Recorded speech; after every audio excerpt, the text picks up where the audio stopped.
Nyalaan Suria Mega baru sahaja melanda bumi. Dan buat masa ini, kita masih bernasib baik. Kita hampir saja menyaksikan kesan yang jauh lebih buruk. Jika ribut geomagnetik ini berlaku pada tahap ekstrim, dunia moden yang bergantung sepenuhnya kepada teknologi boleh terjejas secara serius. Menurut ahli geofizik dan pemerhati cuaca angkasa, ribut geomagnetik ini merupakan antara yang terkuat dalam tempoh hampir 20 tahun. Kekal hingga akhir video ini untuk memahami risiko sebenar yang dihadapi umat manusia hari ini, serta fakta luar biasa di sebalik ribut Suria 2026. Astrolab membawa anda menyelami fenomena ribut geomagnetik 2026. Sebelum tu, jangan lupa subscribe Astrolab dan aktifkan loceng notifikasi anda. Assalamualaikum dan salam angkasa dari Astrolab.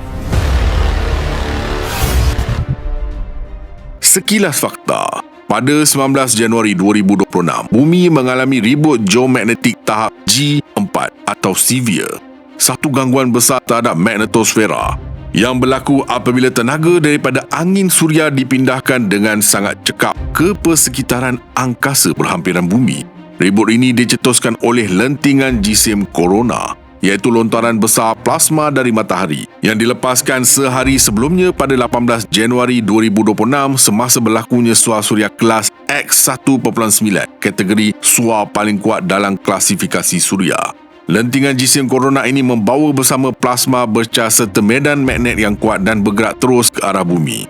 Ia tiba dalam tempoh yang luar biasa, sekitar 24 jam merentasi jarak kira-kira 147 juta kilometer antara matahari dan bumi. Berdasarkan tempoh perjalanan ini, kelajuan purata lentingan jisim corona dianggarkan berada dalam julat 1,500 hingga 1,800 km sesaat, jauh lebih pantas berbanding angin suria biasa yang lazimnya bergerak pada kelajuan 300 hingga 500 km sesaat.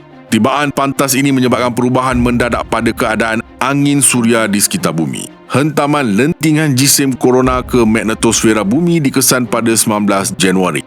Dan pada ketika itu, ribut geomagnetik segera meningkat ke tahap G4 menurut skala ribut geomagnetik NOAA. Kelajuan angin suria melonjak dengan ketara, tekanan dinamik meningkat dan medan magnet antara planet menjadi sangat kuat.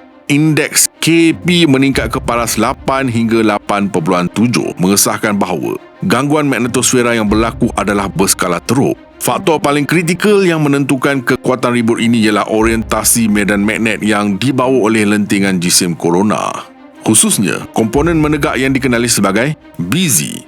Sejurus selepas ketibaan, BZ menghala ke selatan, bertentangan dengan arah medan magnet bumi. Keadaan ini membolehkan sambungan langsung antara medan magnet matahari dan bumi, sekaligus membenarkan pemindahan tenaga yang sangat cekap ke dalam magnetosfera. Inilah sebab utama ribut ini dengan pantas mencapai tahap G4. Namun keadaan ini tidak berpanjangan. Selepas fasa hentaman awal, orientasi medan magnet lentingan jisim corona berubah dan BZ berpusing ke arah utara.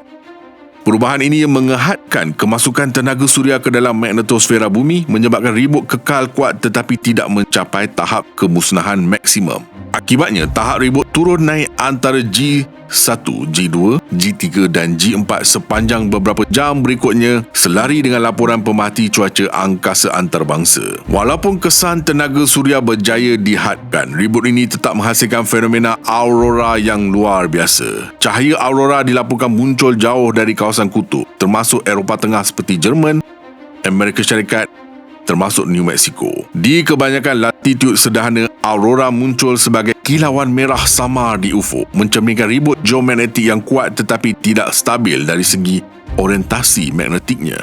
Dari sudut fizikal, ribut ini mencetuskan pembentukan arus gelang atau ring current dalam magnetosfera, perubahan pada tali pinggang radiasi serta pemanasan ionosfera dan termosfera. Pemanasan atmosfera atas meningkatkan ketumpatan dan menyebabkan seretan tambahan ke atas satelit orbit rendah, meningkatkan risiko perubahan orbit.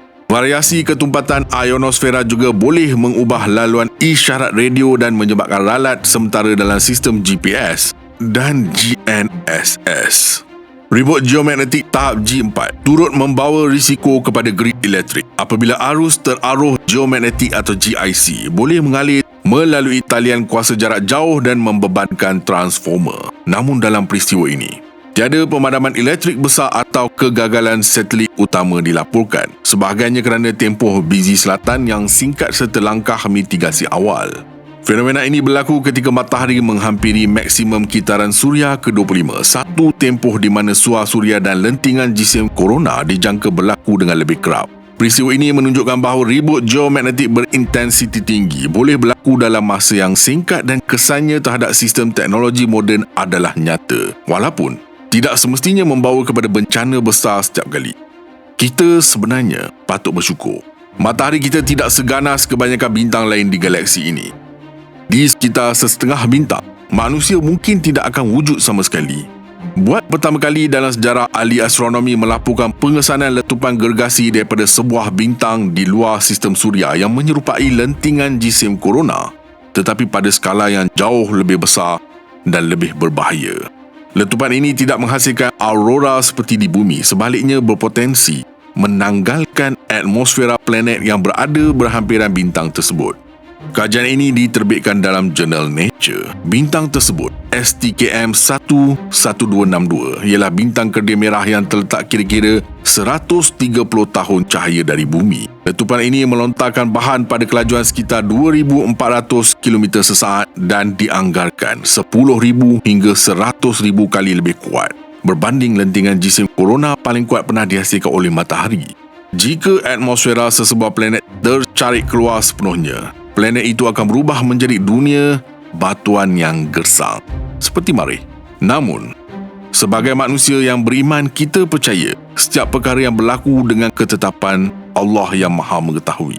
AR4341 ialah kawasan pada permukaan matahari yang mempunyai medan magnet sangat kuat.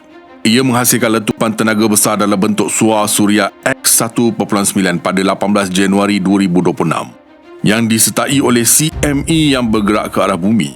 Sinar X kuat dari sunspot ini atau tumpuk matahari ini adalah punca CME yang melanda bumi pada 19 Januari 2026, mencetuskan ribut geomagnetik tahap G4. CME yang dihasilkan adalah arah bumi atau Earth Directed dan cukup kuat untuk menimbulkan gangguan magnetosfera bumi.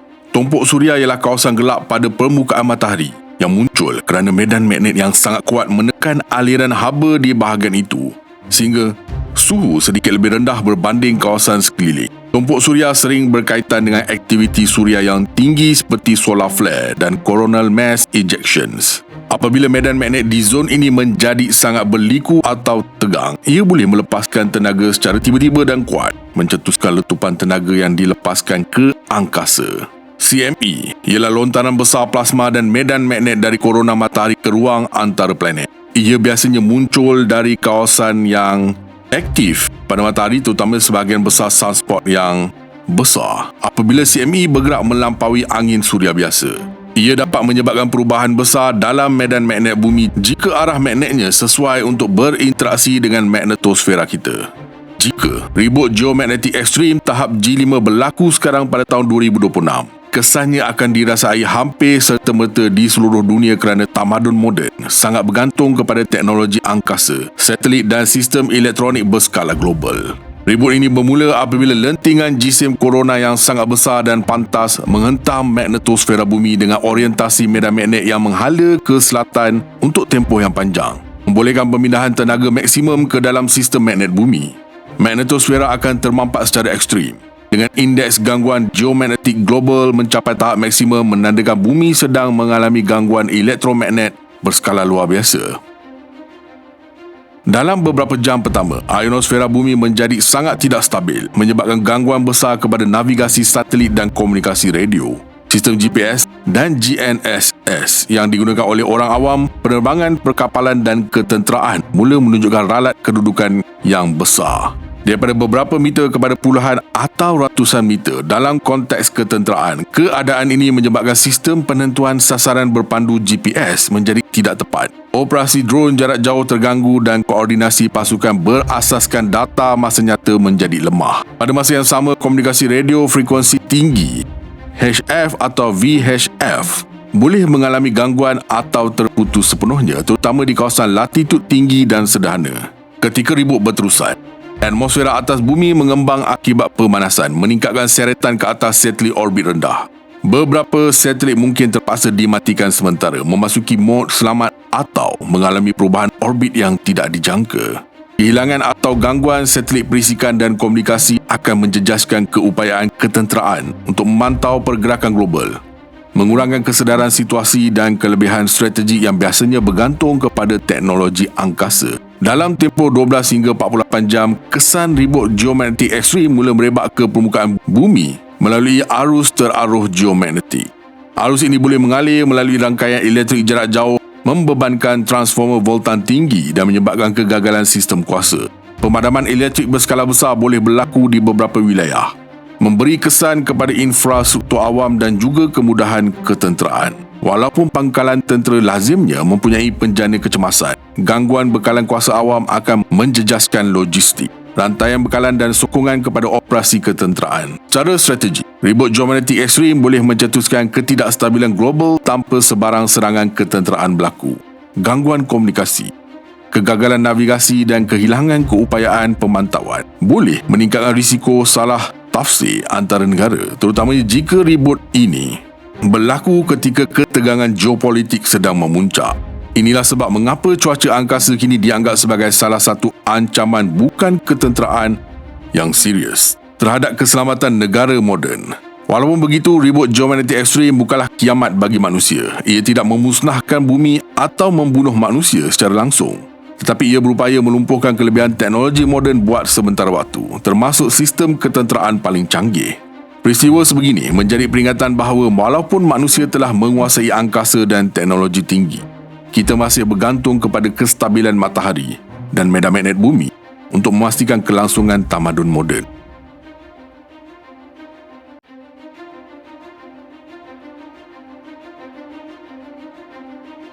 Kongsikan pandangan anda di ruangan komen. Jangan lupa like, komen, share dan subscribe. Astrolab signing off from space.